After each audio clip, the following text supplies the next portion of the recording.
புதுச்சேரி நீதிமன்றத்திற்கு மின்னஞ்சல் மூலம் வெடிகுண்டு மிரட்டல் விடுக்கப்பட்ட சம்பவம் பரபரப்பை ஏற்படுத்தியுள்ளது. புதுச்சேரியில் ஒருங்கிணைந்த நீதிமன்ற வளாகம் கடலூர் சாலையில் உள்ளது. இந்நிலையில் இன்று காலை நீதிமன்றத்திற்கு மின்னஞ்சல் அனுப்பியிருந்த மர்ம நபர் ஒருவர் நீதிமன்ற வளாகத்தில் சக்தி வாய்ந்த வெடிகுண்டு வைத்திருப்பதாக மிரட்டல் விடுத்திருந்தார். இதுகுறித்து தகவல் கிடைத்ததும் வெடிகுண்டு நிபுணர்கள் மற்றும் மோப்ப நாயுடன் விரைந்து வந்த உருளையன்பேட்டை போலீசார் நீதிமன்ற வளாகம் முழுவதும் தீவிர சோதனையில் ஈடுபட்டனர். சோதனையில் வெடிகுண்டு மிரட்டல் புரளி என தெரிய வந்ததை அடுத்து அனைவரும் நிம்மதி அடைந்தனர்.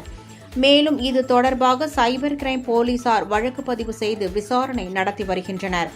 புதுச்சேரியில் கடந்த சில மாதங்களாக ஆளுநர் மாளிகை, முதலமைச்சர் இல்லம், மாவட்ட ஆட்சியர் அலுவலகம், ஜிப்மர் மருத்துவமனை உள்ளிட்ட இடங்களுக்கு தொடர்ந்து வெடிகுண்டு மிரட்டல் விடுக்கப்பட்ட நிலையில் மிரட்டல் விடுக்கும் நபர் யார் என்பது தெரியாமல் போலீசார் திணறி வருகின்றனர் என்பது குறிப்பிடத்தக்கது.